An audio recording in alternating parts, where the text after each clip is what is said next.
ಕಾಂಗ್ರೆಸ್ ಪಕ್ಷದ ಹೈಕಮಾಂಡ್ ಯಾವ ರೀತಿ ಚರ್ಚೆ ಮಾಡಿದ್ರೆ ನಮಗಂತೂ ಮಾಹಿತಿ ಇಲ್ಲ. ಒಂದಂತೂ ಸತ್ಯ, ರಾಜೀನಾಮೆ ಕೊಡ್ತಕ್ಕಂಥದ್ದು ಅದು ಯಾವುದೇ ಕಾರಣಕ್ಕೂ ಬದಲಾವಣೆ ಆಗೋದಿಲ್ಲ. ಮಹಾರಾಷ್ಟ್ರ ಚುನಾವಣೆ ಫಲಿತಾಂಶದ ನಂತರ ಯಾವ ಬೇಕಾದ್ರೂ ತೀರ್ಮಾನ ಆಗ್ತದೆ. ಆದರೆ ಸಿದ್ದರಾಮಯ್ಯನವರು ಮುಖ್ಯಮಂತ್ರಿಯಾಗಿ ಮುಂದುವರಿತಾರಾ ಅಂತ ನನಗೆ ಕೇಳಿದ್ರೆ 100% ಸಾಧ್ಯ ಇಲ್ಲ.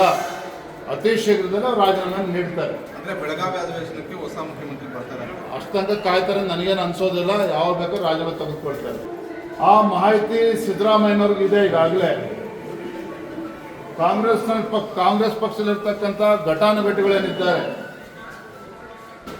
ಆಡಳಿತ ಪಕ್ಷದ ಶಾಸಕರನ್ನ ಖರೀದಿ ಮಾಡ್ತಕ್ಕಂಥ ಒಂದು ಪ್ರಕ್ರಿಯೆ ಈಗಾಗಲೇ ಶುರುವಾಗಿದೆ. ಕಾಂಗ್ರೆಸ್ ಪಕ್ಷದ ಹಿರಿಯ ಮುಖಂಡರು ಅದು ಕೈ ಹಾಕಿದ್ದಾರೆ.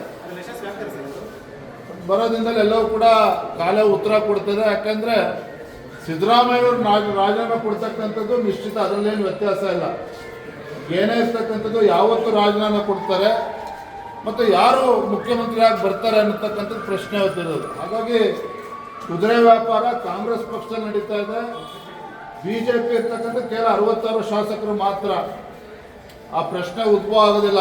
ಹಾಗಾಗಿ ಸಿದ್ದರಾಮಯ್ಯನವರೇ, ತಾವು ಭಯ ಪಡಬೇಕಾಗಿರ್ತಕ್ಕಂಥದ್ದು ನಿಮ್ಮ ಅಕ್ಕಪಕ್ಕ ಇರ್ತಕ್ಕಂಥ ಹಿರಿಯ ಸಚಿವರೇನಿದ್ದಾರೆ ಅವ್ರ ಬಗ್ಗೆನೂ ಆತಂಕ, ಭಯ ಪಡಬೇಕೇ ಹೊರತು BJP ಬಗ್ಗೆ ಅಲ್ಲ. ಅದನ್ನು ಈ ಸಂದರ್ಭ ತಿಳಿಸೋದಕ್ಕೆ ಇಚ್ಛಪಡ್ತಾರೆ.